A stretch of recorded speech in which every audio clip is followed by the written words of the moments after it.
I think it might be that time, fellas, where we start to discuss why RJ Davis might be one of the best players in the history of North Carolina basketball. And I know on the surface that might seem like a crazy claim, but his resume is starting to become undeniable, and he's been the heartbeat for this North Carolina team for some time now. RJ Davis is from New York and was rated as a top 50 player in the country before heading to North Carolina. But once he got to North Carolina, he was immediately kind of overshadowed by Caleb Love and Armando Bacot, who headlined that North Carolina class. And it's easy to understand why. Caleb Love was a higher rated prospect coming into college, and Armando Bacot is just a big 7-foot dude who looks crazy. But after this trio's Final Four run, with Caleb Love basically being forced to transfer out to Arizona and Armando Bacot taking a step back offensively, we've really been able to see RJ Davis and what he can do as the primary ball handler and #1 scoring option on a blue blood college team. RJ Davis's 2023-2024 season has been spectacular, and he's averaging 21 points per game, 3.7 rebounds, and 3.5 assists, and immediately him scoring over 20 points per game puts him in rarefied air when it comes to North Carolina Tar Heel basketball history.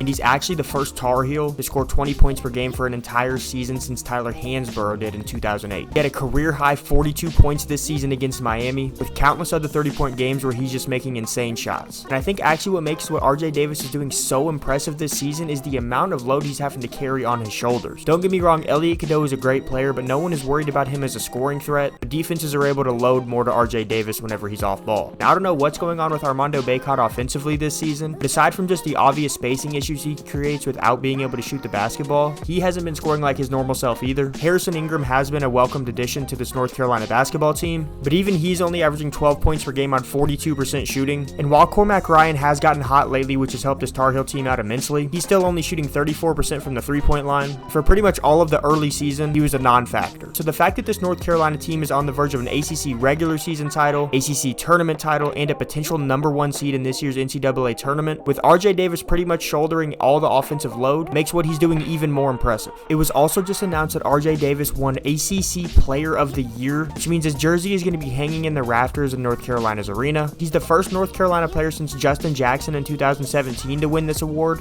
and puts him with other Tar Heel legends like Michael Jordan, Tyler Hansborough, and Ty Lawson. Now, RJ Davis already has one Final Four appearance under his belt in 2022, but they weren't able to get the job done as they lost to Kansas in the final. However, with North Carolina being a potential #1 seed this year, they could be favored to go to the Final Four again, which would give him 2 Final Four appearances. And I think if you've been watching college basketball, it'd be hard not to say North Carolina is not one of, if not the best team in the nation. I know UConn and Houston have looked impressive, but if RJ Davis and North Carolina can win this national title, RJ Davis's resume becomes undeniable as one of the best combo guards, at least in North Carolina history. And I think why this is so important to make this video for RJ Davis is just to give him his flowers. Everyone talks about Armando Bacot on this team. Everyone talks about Elliot Cadeau on this team. And in general, in RJ Davis's time at North Carolina, he has been arguably the biggest unsung hero in the entire time period. He's the steady rock that keeps the ship afloat. He can score one of the highest levels in North Carolina basketball history, and he's clearly a winner. So it's just shocking to me that he doesn't get more praise. And I know RJ Davis is a more modern era style of point guard, and I don't even know if you want to call him a point guard, but when you think of some of the best guards of all time to come out of North Carolina, whether it's Kendall Marshall, Marcus Page, Raymond Felton, Ed Cota, Ty Lawson, if RJ Davis gets to another Final Four and wins a national championship this year, it's hard to say he doesn't have a better North Carolina career than those legends. And I know there's still a lot to be decided on that front, but I think that if he can lead North Carolina to a Final Four and a national championship this season,